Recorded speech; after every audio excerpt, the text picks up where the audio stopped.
తెలంగాణ రాష్ట్ర వ్యాప్తంగా రైతులను ఆదుకోవాలి, రైతులకు ఇచ్చినటువంటి హామీలు అమలు చేయాలి అని చెప్పేసి కేసీఆర్ పిలుపునిచ్చడం జరిగింది. దీంతో రాష్ట్ర వ్యాప్తంగా బీఆర్ఎస్ నేతలు ఆందోళన చేస్తున్నారు. ప్రస్తుతం మనం కరీంనగర్ లో ఉన్నటువంటి ఎమ్మెల్యే గంగుల కమలాకర్ గారి నివాసంలో ఉన్నారు. ఉదయం 11 గంటల నుంచి 1 గంట వరకు ఆందోళన చేస్తున్నారు. ఆందోళన గల కారణాలు, వీరి డిమాండ్లను అడిగి తెలుసుకుందాం. చెప్పండి, ఎట్లాంటి డిమాండ్ తో మీరు ఆందోళన చేస్తున్నటువంటి పరిస్థితి? కాంగ్రెస్ పార్టీ ఎన్నికల హామీలో భాగంగా రైతులకు హామీ ఇవ్వడం జరిగింది. ఛత్తీస్గఢ్ తరహాలో మేము కూడా బోనస్ ఇస్తాము, 5 రూపాయలు బోనస్ ఇస్తాము, ఎంఎస్పీతో సంబంధం లేకుండా ఏ గ్రేడ్తో సంబంధం లేకుండా ఇస్తామని చెప్పింది. కానీ ఈరోజు మళ్ళీ కాంగ్రెస్ ప్రభుత్వం మాట మార్చుతుంది. సన్న రకాలకు మాత్రమే మేము బోనస్ ఇస్తాము, మిగతా వాటికి ఇవ్వమంటారు. మరి యాసంగిలో సన్న రకం పెట్టరు, మొత్తం దొడ్డు రకాలు పెడతారు. యాసంగిలో 60-70 లక్షల మెట్రిక్ టన్ ధాన్యానికి మీరు ఎంఎస్పీతో పాటు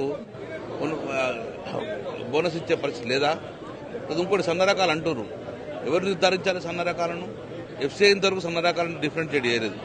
గ్రేడ్ A1 ఉంటుంది, గ్రేడ్ ఏ ఉంటుంది, లేకుంటే సన్న రకాల కామన్ ఏరియా ఉంటుంది. మరి ఇంట్లో ఎక్కడ సన్న రకాలు దొడ్డు రకాలు రెండు కలిసి ఉంటాయి. మరి ఎట్లా డిఫరెంట్ చేస్తారు? కాబట్టి గందరగోళం ఉండకుండా మీరు ఏదైతే హామీ ఇచ్చిందో ప్రతి ఒక్కరికి కూడా, పంట పండించిన రైతు ప్రతి ఒక్కరికి కూడా ఎంఎస్పీతో పాటు 5,000 బోనస్ ఇవ్వని చెప్పి మేము ప్రధాన డిమాండ్గా పోతున్నాం. తర్వాత తడిసిన ధాన్యం కొంటున్నారు, తడిసిన ధాన్యం కూడా బోనస్ ఇవ్వండి. ఏ పంట పండితే బేషరతుగా కొనుగోలు చేసిన ప్రతి ఒక్కటి ఎంఎస్పీతో ఓపీఎంఎస్ లో 5,000 ఎంకరేజ్ చేయమని చెప్పి ప్రధాన డిమాండ్ మేము ముందుకు పోతున్నాం. 2 లక్షల రుణమాఫీకి సంబంధించి కూడా త్వరలోనే మేము అమౌంట్ జమ చేసుకుంటున్నాం, చేస్తామని అంటున్నారు. దానికి ఎట్లా? మేము వ్యతిరేకం అంటలేను. మీరు రుణమాఫీ చేయండి, రుణమాఫీతో పాటు రైతు భరోసా ఇస్తున్నారు, అది ఇవ్వండి. ఎంఎస్పీతో పాటు 5,000 బోనస్ ఇవ్వంటున్నాం. మీరు ఇచ్చిన మాట ప్రకారం కూడా ఇస్తే సంతోషం, కానీ ఇది కూడా ఇవ్వాలని చెప్పి మేము ప్రధాన డిమాండ్ పెడుతున్నాం.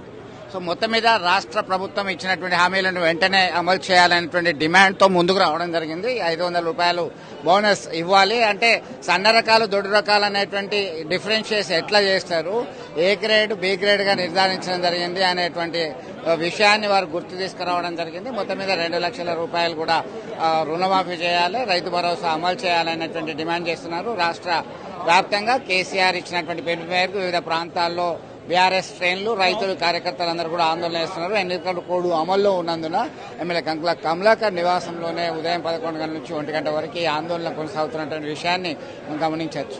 అసలైన తొలి వెలుగు. ఫాలో వాట్సాప్ @తొలి వెలుగు official.